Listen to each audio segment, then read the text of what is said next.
Today, I'm happy to have Ron Robinson with me, Joy Fairclough, in my voice class. Today, I'm looking at how we breathe. It's called respiration.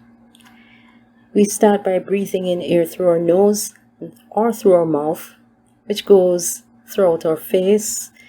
Firstly, as we go through our nose, it may go up towards our frontal lobe under our skull cap. In the spaces of the face, that's one of the small spaces, coming down to the tiny spaces of the sinus cavities, right around the eyes, eyebrows, under the eyes, under the eyelids, coming right again through the nose bridge into the pharynx, pharyngeal area, going down to the mouth or pharyngeal area and into the mouth cavity, where we may breathe in also and breathe out, just like the nasal cavity. Then the cavity means space, by the way, and then it goes down and through the windpipe or the trachea into the tracheoles, the smaller vessels that carry air, which has oxygen in it, into the lungs. Now, when it gets there, it goes in also into the alveoles.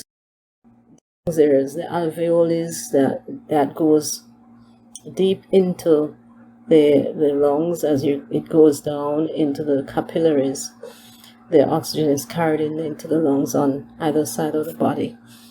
There are other vein vessels called the bronchus, and you have the smaller ones called the bronchioles, which carry the rest of the air and oxygen again further deeper into the lungs.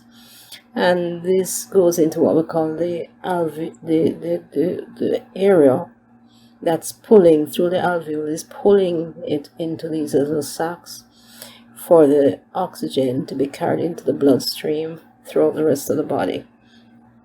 Now, there's a big muscle called the diaphragm, which actually works on creating energy through the use of oxygen.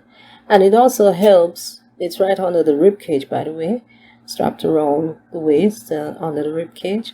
And what you find is that it can actually help to pump, that muscle pumps the blood throughout the body with oxygen and helps to also bring in air through, again, reverse osmosis, back through the lungs, all through first of all those same sacs, the alveolar sacs, back all through into the lungs, through the bronchioles, through the bronchus, through the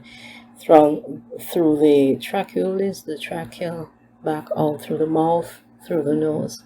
So we have that expulsion of carbon dioxide and other chemicals that may be in the air, particles that may be in the air, that come out of the nose or mouth as we exhale. So that's the process of exhalation when air goes out through the nose or mouth.